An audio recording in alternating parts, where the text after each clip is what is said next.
Энэ оны байдлаар Монгол улс 360 гаруй мянган толгой тэмээг тоололжээ. Тэмээний тоо толгой өмнөх жилээс 20 мянгаар нэмэгдсэн их таатай мэдээ байгаа юм. Хүнсгүдэ аж ахуйн яамны зүгээс өнгөрсөн жил тэмээний үйлдвэрийг сайжруулахад анхааран ажиллажээ. Монгол тэмээ гэсэн ганцхан үйлдвэрлэл байдаг байсан бол 2015 онд тойрны жилдээ багтаад бид нар 3 үйлдвэрийг шинээр баталсан байгаа. Өмнөгов аймгийн 2 сумын Хан богдод Галбын улаан гээд за мөн одоо Монголын сумд бол эцсийн аны эцсийн хөрөн гэдэг тэмээний үйлдвэрийг баталсан байгаа. За Говь Алтад Төхмийн тунгалгийн хөрөн гэдэг тэмээний үйлдвэрийг баталсан. Мөн тэмээний тоо толгойг өсөж залуу тэмээчдийг дэмжих ажлын нэг нь тэмээн поло тэмцээн. Тэмээчид тэмээгээ унан цохиур мод ашиглан хөл бөмбөгийн дүрмээр тоглох энэ тэмцээн Монгол улсад 2001 оноос зохион байгуулагдаж хөгжлийн гараан эхэлжээ. Анх 2001 онд Өмнөговь аймагт зохион байгуулагдахад оролцогч баг пологийн мэрэгжлийн үднээс авч үзэхэд тамирчдын чадвар тэмч сайнгүй байжээ. Тэгвэл өнөөдөр Монгол улсад тэмээн поло спорт хөгжөөд 15 жил болж байна. Энэ хугацаанд тамирчдын чадвар ахиж улсын хэмжээнд 70 гаруй мастер төрөн гарчээ. Ер нь бол 2002 оноос хойш одоо 14 жилийн хугацаанд тэмээн поло тэмцээн зохион байгуулагдсанаар улсын чанартай 30 гаруй тэмцээн зохион байгуулагдсан. Үүнээс одоо спортын мастерыг 70 гаруй спортын мастер төрүүлж чаддаг. Тийм болохоор энэ тэмээн поло бол үнэхээр улсын чанартай болчихжээ. Спортын мастераа төрүүлчихжээ. Мөн үндэсний спортын одоо наадмын хэмжээнд тэг бичигддэг. Одоо тэр наадмын хүрээнд бас энэ одоо тэмээн поло төрлөөрөө ордог тийм хэмжээнд очсон. Тухайлбал Өмнөговь аймгийн Манлай сумын 1-р багийн хувьд 4 мастертай.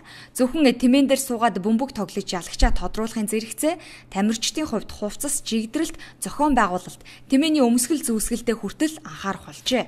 Ер нь бол 2002 онд зохион байгуулж байхад бол баг тамирч тэмцээний ур чадрын хувьд бол жоохон сайтар биш байсан. Одоо энэ жилийн хувьд бол ер нь шатраал 14 жилийн хугацааны дараагийн шатыг харахад бол тэмцээний оролцож байгаа баг тамирчдын хувцлалтанд жигд мөн тэмээгээ сойж бэлтгэсэн, тэмээгээ сургасан байдал нь өндөр түвшинд тэр цохиур одоо метр 20 хэмжээтэй байх стандарт хэмжээгээ барьсан ер нь бол тамирчдын бас тэр ур чадвар тэр тэмээгээ сургасан байдал нь тэмээтэйг харьцаж байгаа байдал нь илүү их ур чадвартай өндөр түвшинд ирсэн байна. Говь Алтай аймгийн Чандмал сумынхны хувьд л ихэд тэмээн поло тэмцээнд анх удаа оролцож байгаа. Тэд тэмцээний хүндэтгэн Монгол хийц бүхий цамц шар нөмөргөөр ижилсжээ.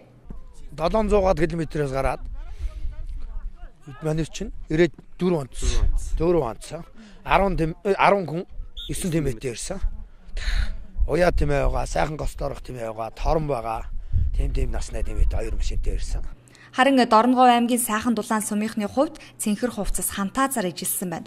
Өмнөговь аймгийн Манлай сумынхны хувьд 15 жилийн туршлагатай гэдэг утгаараач тэр эхний болон финалийн тоглолт бүртээ хэд хэдэн төрлийн Монгол дээл хувцас өмсч өндөр ач холбогдол өгсөн нь харагдаж байлаа.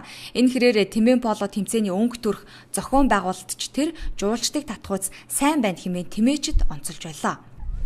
За зохион байгуулалт дэр нь сайн юм шиг байна. Ер нь зохион байгуулалт өндөр түвшинд зохион байгуулагдаж байгаа шиг байна. Цар хүрээний хувьд бол ер нь нэлээд өргөн хэмжээтэй болж байгаа юм шиг байна. Мөн энэ үеэр зөвхөн полоны тэмцээнээс гадна тэмээгчдийн урам их ур чадварыг сорьсон шагаа шүүрэх тэмцээнийг зохион байгууллаа. Тэмээчин залуусын хурд хүч самбааг шалгасан тэмцээнд Дорноговь аймгийн Сайхан дулаан сум, Өмнөговь аймгийн Манлай сумын тэмээчид амжилттай оролцож тэмээн дээрээс 15 шагаа шүүрснээр ялагчаар тодорсон юм а. Энэхүү тэмээн поло 2016 улсын аварга шалгаруулах тэмцээн Өмнөговь аймгийн Далан задгад хотноо зохион байгуулагдлаа. Тэмээний тоо толгойг нэмэгдүүлж залуу тэмээчдийг дэмжиж аялал жуулчлалыг хөгжүүлэхэд тусдаа тэмээн поло тэмцээнийг цаашид жил бүр аймагуудад ээлжлэн зохион байгуулах юм байна.